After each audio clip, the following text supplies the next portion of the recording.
Hi there, welcome back to Nico Talks Hockey, and today I want to talk about controversial NHL opinions that I actually agree with. We're going to talk about certain topics within hockey that maybe are a little contested. Maybe they get a little bit heated when you talk about them. But I want to talk about five things that I truly believe in, and I want to give my reasoning as to why, right? So without further ado, I want to get right into it. So the first one I want to do, this is something I really do believe in. And I hate the kind of narrative that's out there that especially in Canadian markets, which is the narrative on crazy sports fans and pressure that making teams worse or perform worse. I think it's a horrible take. I think it's truly incorrect and not only lazy but just terrible for the sport and sports as a whole. Now I know that Steve Dangle of the Toronto Maple Leafs, he's talked about this before, and I couldn't agree more.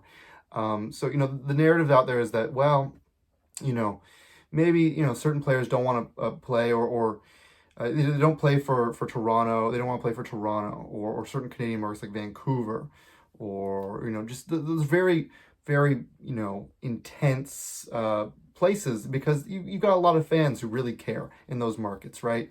Winnipeg's another one. So it's a lot of them is Canadian, because in Canada hockey is such a big sport.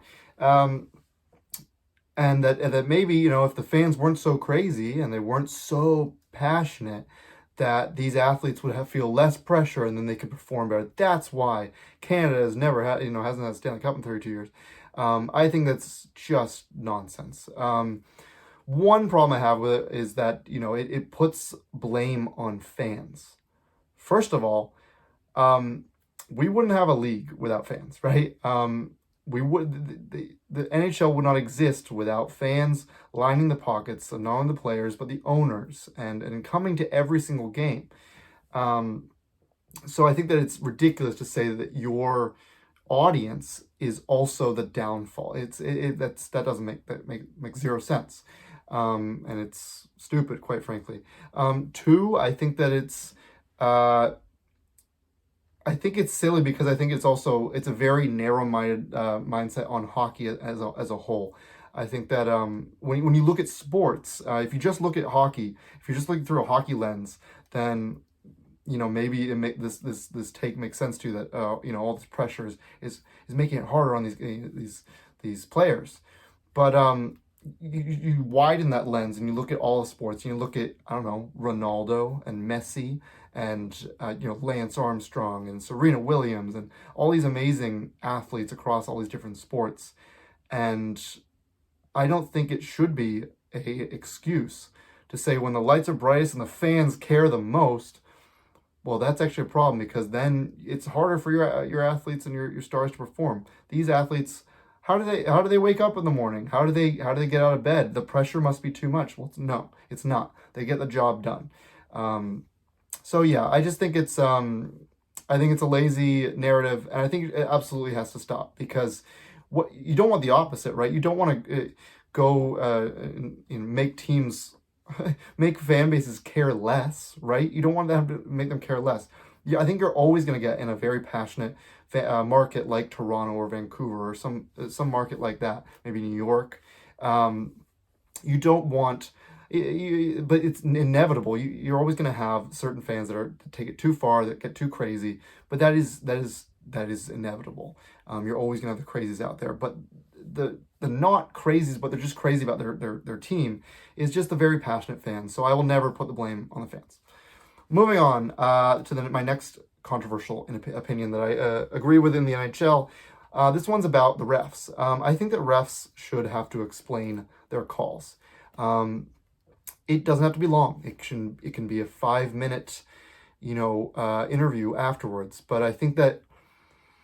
I don't think it's attacking the refs. It's more just giving transparency for the entire NHL, not only for its players and its coaches, but also for everyone. I think that with the recent controversy of the gambling, and within the NBA, and there's that whole thing, and it's just, I think that it would maybe ease people's minds just to see a ref explain it, and maybe he got it wrong. I'm okay if a ref gets a call wrong, because at the end of the day they're human. I just want them to explain it and not be like, hide it behind closed doors and be just like, no, no, no, we'll never explain anything.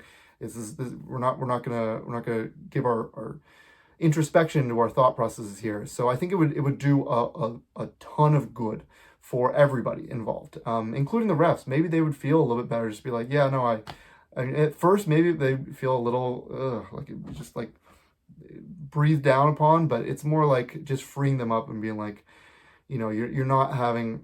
I think that makes them a little bit more human in a way. But yeah, so I believe that refs should have to explain calls. Moving on, this is my third take here, my third controversial opinion. This one's a big one, and I think this might be the one that's the most contested. So let me know in the comments if you disagree or if you agree. But I think that expanding more teams, I'm not necessarily for. I actually think it's quite perfect at 32 teams. I really do. But if we do expand, I'm not against it because I think it dilutes the product. I do not believe that expansion dilutes the product. I'm not necessarily, again, in favor of expansion, but I am against the notion that it is watering down the league and watering down teams, and it makes it worse. I completely disagree, and here's why. So I believe that talent has never been deeper. The global pipelines, they're exploding all around. It's not just Canada and USA anymore. It's all over the world, right? There's a massive growth within the USA in terms of scouting talent, and development systems. I think produce way more NHL ready players. You're seeing the stars of the league. They're already like Celebrini and Bedard and Carlson. They're only like 20 or 19, and they're already producing this level.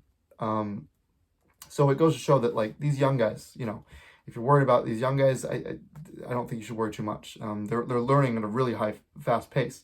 What else? I think that the big one is that there's a lot of depth players within a lot of these teams, that if they were given more ice time, they'd actually be like star players.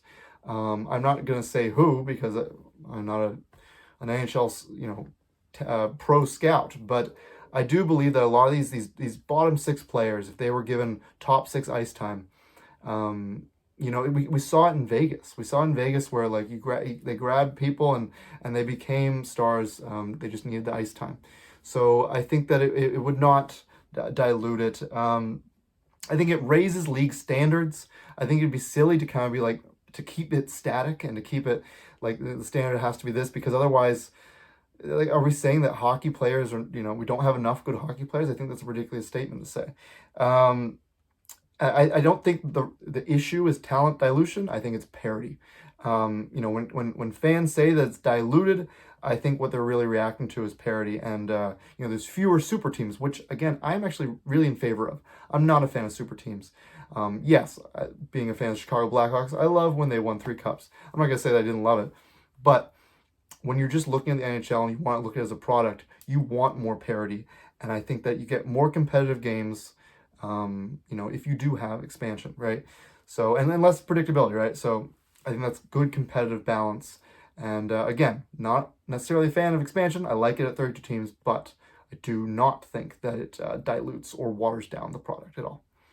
Last 2 topics here that I want to talk about. So I think this is my fourth controversial NHL opinion that I actually agree with.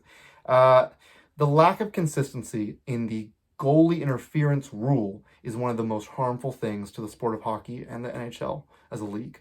I think it honestly may turn away fans from the sport and the product.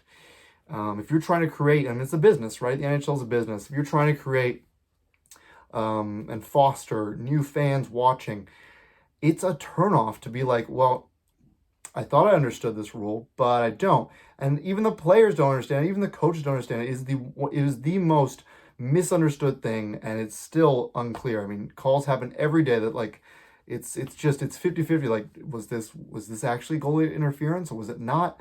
And there's times where I think I figured it out. It's like, oh yeah, no, this is not gonna be goalie interference, or it's gonna be.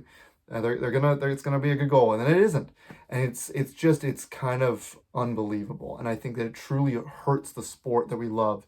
So if they can figure that out, if they can make it more concrete, and kind of maybe even take the time to explain it through videos, bite-sized videos to its audience, I think that could really help actually even grow the game.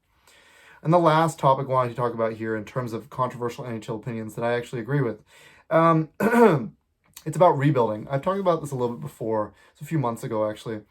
But my opinion on rebuilding is that I think it's the only viable strategy when you're trying to build a consistent cup contending team. I believe is the only viable strategy, and I think we've got a lot of evidence for that.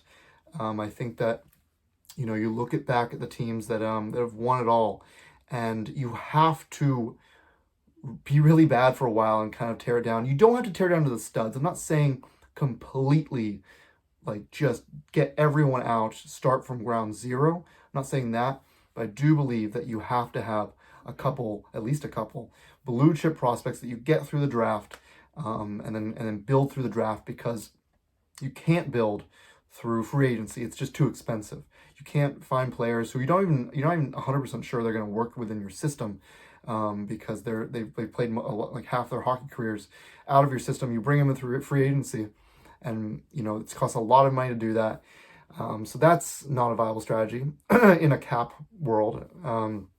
I know the cap is going up, but it's not the best strategy, right? And then trading. I mean, you have to give to get. That's always going to be a thing. So that is also, you can't just build through trades. You have to build through the draft. Yes, you can be a good team maybe 1 or 2 years by building through other different ways, or getting creative. You can retool, and if you were once a good team, you can go back to being a good team. But I don't think, if you're looking for consistency, year in, year out, for many, many years, to be a truly good team, I think that rebuilding is truly the only good viable strategy. And I think I understand the reality that there are certain markets that can't, and I totally understand that. And I feel for those teams and those markets and those fan bases of those certain teams.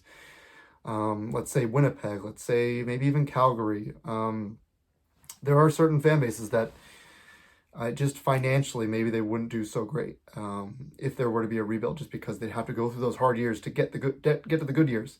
And it's easier for teams with owners that have very deep pockets to withstand a rebuild. But if you're trying to win Stanley Cups, multiple Stanley Cups even, you got to rebuild. But that has been the video. Thank you so much for watching. These are 5 controversial NHL opinions that I agree with, and I wanted to share my thoughts on. I'm always up for debate. I don't, if you disagree with me, that's totally fine. I'd love to talk about it. So if you have any disagreeing thoughts, or even if you agree and you just want to share your thoughts, please leave them down in the comments below. If you like this video, please consider liking and subscribing to the channel. It would mean really so much to me. And I will see you guys in the next video.